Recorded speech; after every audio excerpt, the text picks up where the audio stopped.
इस टाइम पर जब ये एक गोल्डन फेज था आप लोगों के लिए, एक्सपेरिमेंटल फेज था पूरी सोसाइटी के लिए, यस। इस टाइम पर फैमिली रिएक्शंस क्या थे? कभी ऐसा होता कि क्या कर रही है, कोई नॉर्मल नौकरी क्यों नहीं करती है, ये क्या पागलपना है, ये सब रिएक्शंस आते थे?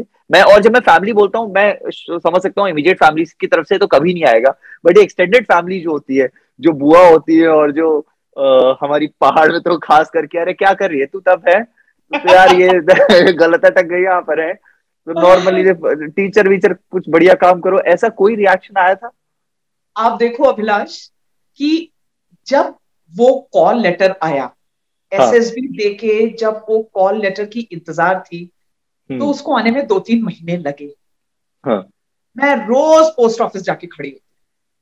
आज की कल की तरह ईमेल तो है नहीं कि आपने ईमेल राइट। आईडी दिया और पहुंच गई। रिफ्रेश किया और आ गया। पहले हाँ। तो पोस्ट ऑफिस में ही चिट्ठियां आती थी। हाँ। Everyone in post office new कि मैं वेट कर रही हूँ एक सरकारी चिट्ठी का, जो एक भूरे एनवेलप में आएगी, जिसके आगे भारत सरकार की स्टैंप लगी हुई होगी। हाँ। और रोज जाके पोस्ट ऑफिस खड़े होके पूछना, क्या मेरी चिट्ठी आई है, क्या मेरी चिट्ठी आई है? कहते नहीं बेटा, आपकी चिट्ठी नहीं आई। तो जिस दिन वो चिट्ठी आई, सबसे ज्यादा खुश वो पोस्टमैन भैया थे। मुझे आज भी उनकी शक्ल याद है।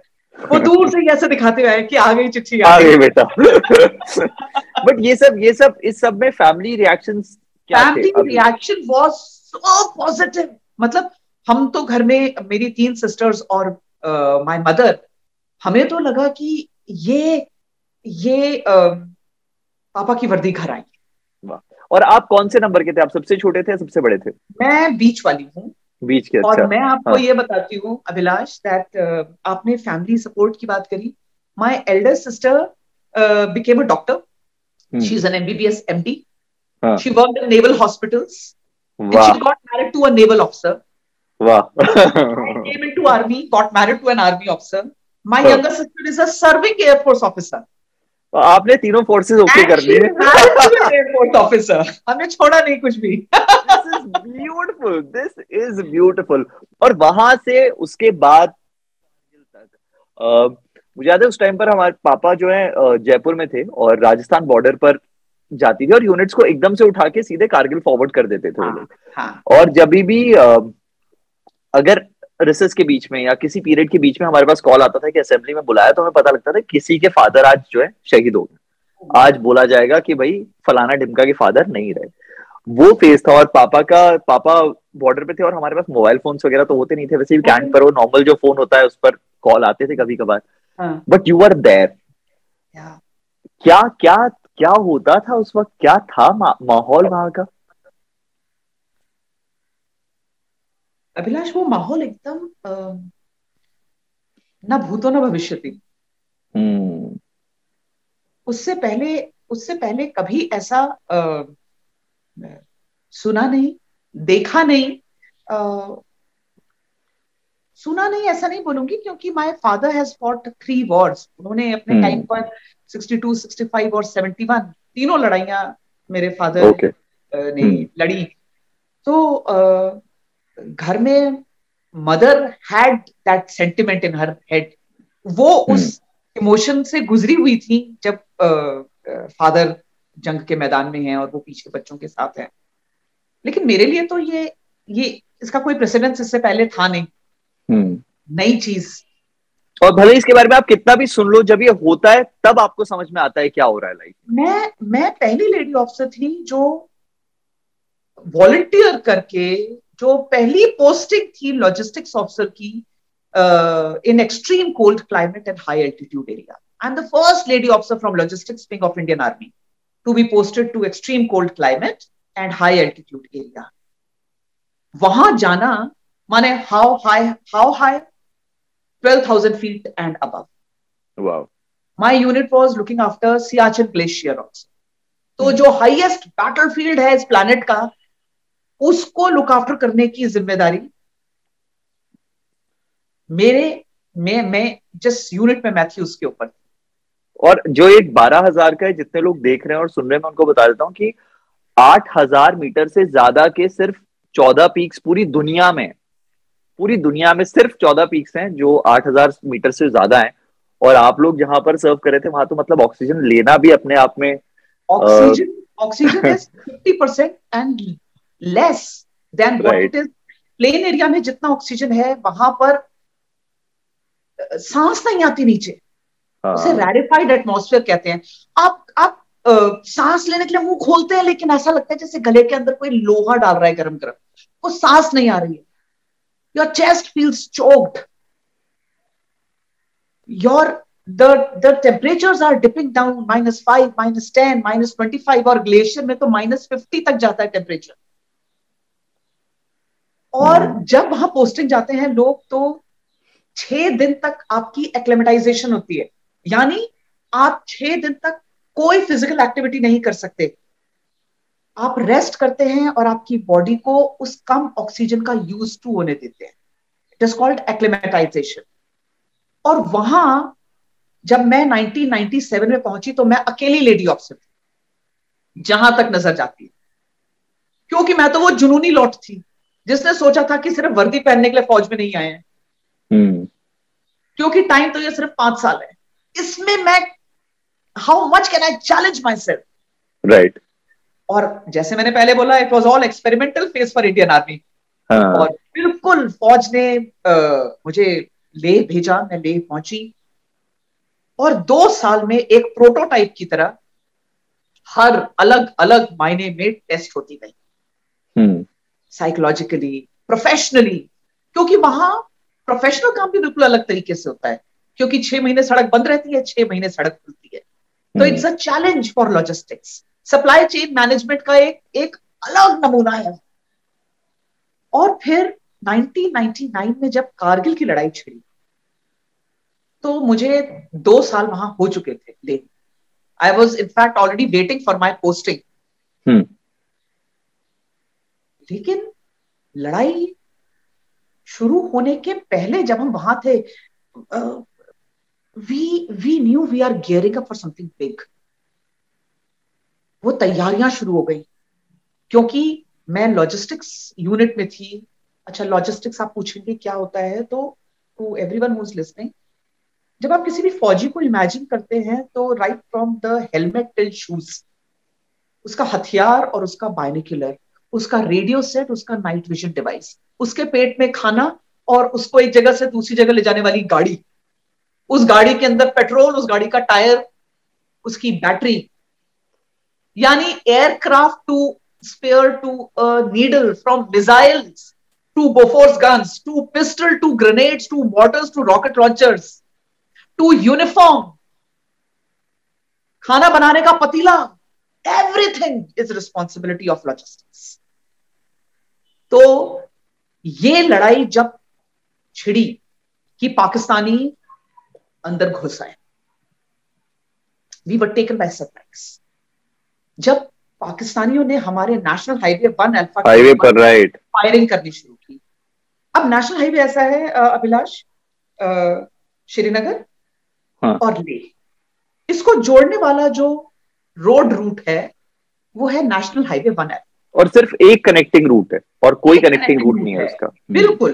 तो पाकिस्तानी चाहते थे कि वो इस रोड के ऊपर अपना कब्जा कर ले, जिससे कि लेह लद्दाख का एरिया इंडियन मेनलैंड से कट जाए और वो यहां से सियाचिन को जाने वाला जो रूट है उसके ऊपर भी कंट्रोल कर ले और लेह लद्दाख के ऊपर भी कंट्रोल करे। Right. It was a big strategic mind that was working there. जब वहां, अच्छा अभी मैंने आपको बताया कि लॉजिस्टिक्स का जितना भी मूवमेंट है वो रोड के जरिए, प्राइमरीली रोड है। प्राइमरीली जो चीज हमको बहुत कम मात्रा में चाहिए या सड़क बंद होने के समय में चाहिए वो बाय एयर आता है। Absolutely. तो मान लीजिए अगर मैंने किसी गाड़ी का एक स्पैनर ऑर्डर नहीं किया सही टाइम पर और वो स्पैनर को बाय एयर लाना पड़ रहा है, तो वो 100 रुपए की चीज लाखों की हो जा रही है, तब्दील हो जाती है। तो आप सोचिए कि भारत को, हमारे एक्सचेकर को उस एक गलती के लिए कितना पैसा चुकाना पड़ेगा। So the responsibility is huge. Right. और जहां हम लॉजिस्टिक्स के तौर पे कपल ऑफ थाउजेंड्स को लुक आफ्टर कर रहे थे, यानी एक डिव स्ट्रेंथ को लुक आफ्टर कर रहे थे, वहां लड़ाई के समय एकदम से लाखों सैनिकों को भेजा गया। एयरफोर्स के बड़े बड़े जहाज इन्फेंट्री रेजिमेंट से लदे हुए एक के बाद एक टारमैक के ऊपर उतर रहे हैं। They are coming to our units. हम उनको इक्विप कर रहे थे स्पेशल क्लोथिंग से, हथियार से, गोला बारूद से। स्पेशल क्लोथिंग माने वहां इतनी ठंड होती है कि आप नॉर्मल जर्सी जैकेट में नहीं सरवाइव कर सकते।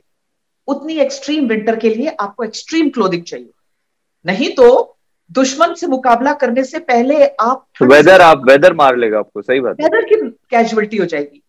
तो आप चैलेंज सोचिए, यदि मैं आपको बहुत आसान शब्दों में बोलूं तो आपके घर में मान लीजिए 50 लोगों का खाना है और एकदम से 50,000 आ जाते हैं और आपके पास टाइम नहीं है इन सबको के लिए सामान करने के लिए। राइट। तो ये एक छोटी सी एग्जांपल थी। ये और एक टाइम ऐसा था अभिलाष कि इंडिया ने अपना परमाणु बम टेस्ट किया। राइट, वाजपेयी साहब के अंडर में। Right right. और हमारे ऊपर सैंक्शंस लगे हुए, इंटरनेशनल सैंक्शंस थे। We were not allowed to import, माने बोफोर्स जिसको हीरो ऑफ कारगिल कहते हैं, राइट, उसका गोला बारूद हम दूसरे देशों से नहीं ला पा रहे थे क्योंकि हमारे देश में तो प्रोड्यूस हो नहीं रहा था। At that time Indian army was primarily a buyers army. हम खरीदते थे सामान। आज हम प्रोड्यूस कर रहे हैं और दूसरी कंट्रीज को सेल भी कर रहे हैं। तो now we are a builders economy. Right. ये उस समय नहीं था। तो एक विंडो बहुत छोटी सी थी और चैलेंज बहुत बड़ा था। और उस समय कोई लेडी ऑफिसर नहीं, कोई मेल ऑफिसर नहीं। We were only officers of Indian Army. और मुझे ऐसा लगता है कि वो एक बहुत बड़ा समय ऐसा था जिसने लोगों के दिमाग में, फौज के दिमाग में, भारत सरकार के दिमाग में ये चीज क्लियर कर दी कि लड़कियां they are a serious contender for Indian armed forces. वो जो ब्रैकेट में W लिखा हुआ था उसको हटा देने की जरूरत थी, मतलब समझ में आ गया था। When I fought Operation Vijay, I was not just a lady, but I was also pregnant. Right. तो किस तरीके से आप मुझे टेस्ट करना चाहते हैं, करिए professionally.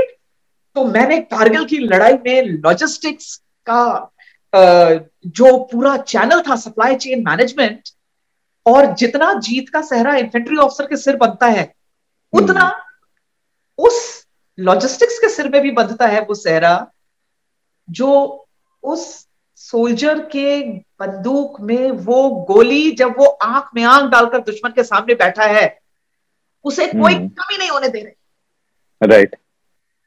It gave me a हटके कॉन्फिडेंस आफ्टर दैट कि मैं तो पतंग से आसमान क्या छूना है, मैं तो पत्थर से आसमान छू लूंगी। वाह, क्या बात है यशिका। इतने सारी फैमिलीज अभी आपको सुन रही होंगी, इतनी सारी लड़कियां आपको सुन रही होंगी पूरे हिंदुस्तान भर में। कई बार हम कहते हैं कि अब लड़कियां, इतने सालों से मैं तो अपने बचपन से सुनता आ रहा हूँ कि लड़के और लड़कियां कंधे से कंधा मिलाकर चल रही हैं। ये जितना कहने में आसान लगता है, मुझे लगता है कि अभी भी हमारे हिंदुस्तान में उतना आसान है नहीं। अभी भी लड़कियों के लिए बहुत सारे स्ट्रगल्स हैं जो उनको फेस करने होते हैं। और हम लोग यहाँ इस शो के थ्रू, बिग नायका के थ्रू, रेडियो पर, सोशल मीडिया पर हम लोग एक अवेयरनेस फैलाना चाह रहे हैं। और आप जैसे जो सुपर हीरोज हैं हमारे, वो आके बता रहे हैं। क्या एक चीज होगी जो आप उन फैमिलीज को, उन लड़कियों को बताना चाहते हैं जो अपना सपना पूरा कर रही हैं और कुछ स्ट्रगल्स फेस कर रही हैं? Abhilash, struggles are part of life. Struggles जिंदगी का हिस्सा है। जिंदगी ईसीजी की तरह है, उतार भी है, चढ़ाव भी है, और वो हमें चाहिए क्योंकि हमको ईसीजी की सीधी लाइन नहीं चाहिए जिंदगी में। This means game is over, this means we are dead. हम खत्म हो गए, हमारी कहानी खत्म है। तो ये मत सोचिए कि जिंदगी में कष्ट नहीं होंगे। कष्ट होंगे, इसी का नाम जिंदगी है। कष्ट होने चाहिए क्योंकि ये आपको तराशते हैं। अगर मैं कारगिल में नहीं जाती तो मुझे पता नहीं चलता कि मैं ये कर सकती हूं। अगर लड़ाई के दौरान चैलेंजेस फेस नहीं करते तो दुनिया ये कभी एक्सेप्ट नहीं कर पाती कि लड़कियों को एक सीरियस प्लेयर के तौर पे देखना चाहिए। कष्ट नहीं झेले होते तो WS नंबर से लड़कियों को SS नंबर नहीं मिलता। जो ट्रेनिंग पहले 6 महीने की होती थी 1 साल की नहीं हो गई होती। लड़कों के साथ बराबरी से कंधा लगाकर हम खड़े हो रहे हैं। लड़कियों का कमीशन परमानेंट हो गया है। जहां हम पहले सिर्फ 5 साल के लिए आए थे, अब हम परमानेंट हैं। जहां पहले सीरियसली नहीं लिया जा रहा था, अब हम यूनिट्स कमांड करेंगी। नेशनल डिफेंस एकेडमी के दरवाजे खुल गए लड़कियों के लिए। अगर लड़कियों के लिए इससे बेहतर कोई समय हो सकता था तो अब आप मुझे बता दीजिए कि वो समय कौन सा था। I think this is the best time to be born as a girl in this country. तो मैं, जो लड़कियां सुन रही हैं, जो परिवार के लोग सुन रहे हैं, जो लड़के सुन रहे हैं, मैं सबको यह बोलना चाहूंगी that gender is just your identity, your biological identity. It is not a measure of your capabilities. ये आपके कैपेबिलिटीज का मानदंड तय नहीं करता।